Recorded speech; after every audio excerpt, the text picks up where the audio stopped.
Ecclesiasticus, or the Wisdom of Jesus, son of Sirach, chapter 50.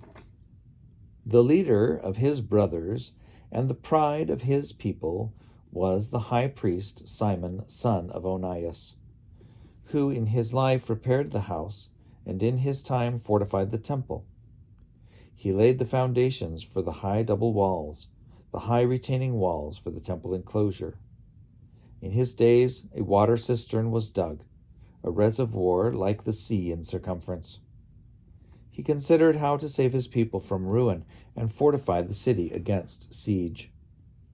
How glorious he was as he gazed from the tent, as he came out of the house of the curtain. Like the morning star among the clouds, like the full moon at the festal season, like the sun shining on the temple of the Most High, like the rainbow gleaming in splendid clouds, like roses in the days of the spring harvest, like lilies by springs of water, like a green shoot on Lebanon on a summer day, like fire and incense in the censer, like a vessel of hammered gold studded with all kinds of precious stones, like an olive tree laden with fruit, and like a cypress towering in the clouds. When he put on his glorious robe and clothed himself in perfect splendor, when he went up to the holy altar and made the court of the sanctuary glorious. When he received the portions from the hands of the priests, as he stood by the hearth of the altar with a garland of brothers around him, he was like a young cedar on Lebanon, surrounded by the trunks of palm trees. All the sons of Aaron, in their splendor, held the Lord's offering in their hands before the whole congregation of Israel. Finishing the service at the altars and arranging the offering to the Most High, the Almighty, he held out his hand for the cup and poured a drink offering of the blood of the grape. He poured it out at the foot of the altar, a pleasing odor to the Most High, the King of all. Then the sons of Aaron shouted. They blew their trumpets of hammered metal. They sounded a mighty fanfare, as a reminder before the Most High.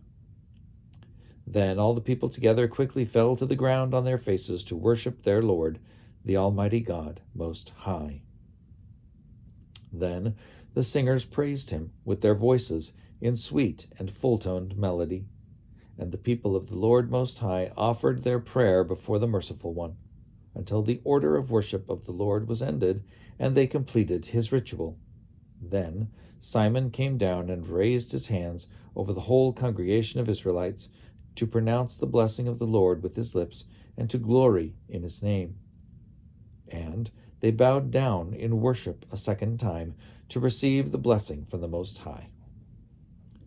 And now bless the God of all, who everywhere works great wonders, who exalts our days from birth and deals with us according to his mercy.